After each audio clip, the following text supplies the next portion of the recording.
Alors Interface Tour, c'est un peu Pékin Express mais pas trop. C'est un tour du monde de 10 mois dans 15 pays à la rencontre de centaines de personnes qui agissent au quotidien pour la paix.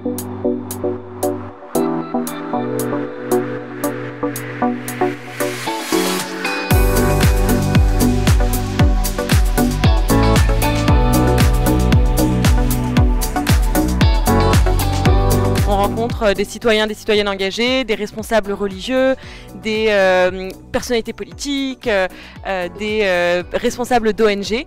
Toutes ces personnes sont engagées pour la paix et utilisent l'interreligieux pour ça. Pékin Express, pourquoi? Parce que c'est toujours dans le voyage, toujours dans le changement.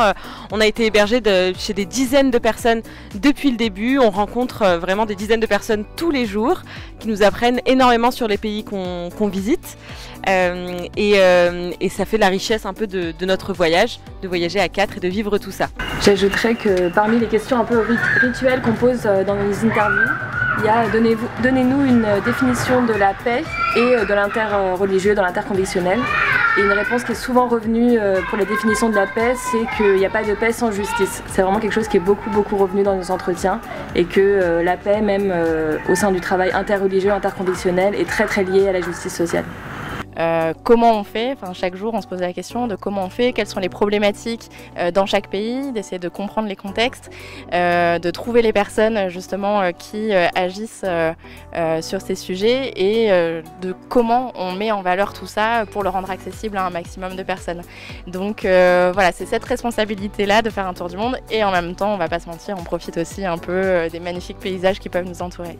Donc on a choisi spécifiquement Maurice pour la diversité qui règne sur l'île et pour cette coexistence entre des spiritualités et des religions très différentes, surtout donc des spiritualités dont on n'a pas l'habitude de rencontrer en France, notamment la religion hindoue et cette coexistence avec la religion musulmane sur place, avec la chrétienté.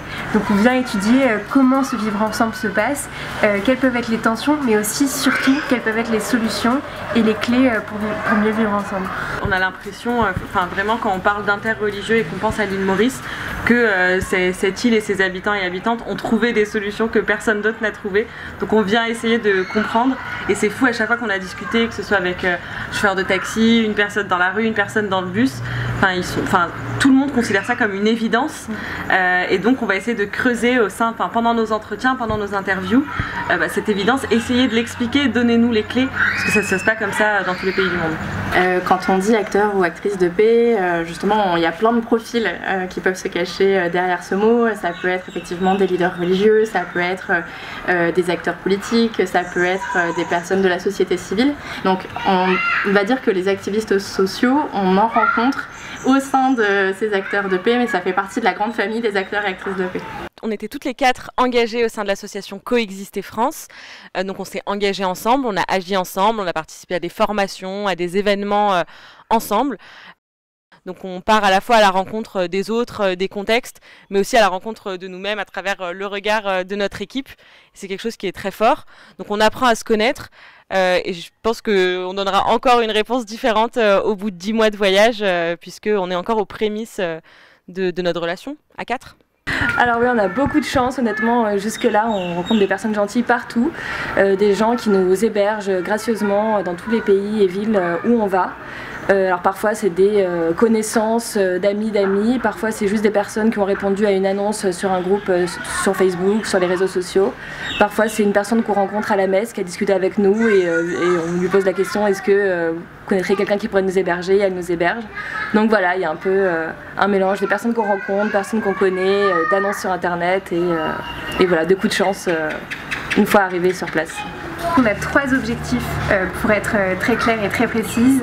1. Documenter ce que font les activistes sur place. Ça peut être des activistes de l'interreligieux pour la justice sociale, pour le climat, pour plein de sujets différents. 2. Inspirer les jeunes pour qu'ils fassent de même chez eux, dans leur contexte. Et 3. Outiller, donner des outils à n'importe qui veut créer ses initiatives là où il est. Et donc tout ça par une tournée, un podcast et des publications quotidiennes sur les réseaux sociaux. Faut nous offrir. Alors, je ne maîtrise encore aucun mot en créole, mais j'ai hâte de m'y mettre.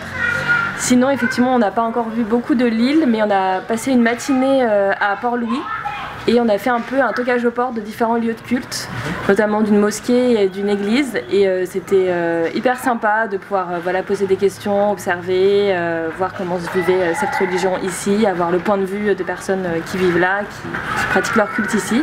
Et moi, personnellement, je me suis sentie hyper bien à Port-Louis, dans ces quartiers hyper multiculturels, et ça donne vraiment envie d'en savoir plus. Attends, t'as dit quoi? Toute la pluie tombe sur moi, les toits.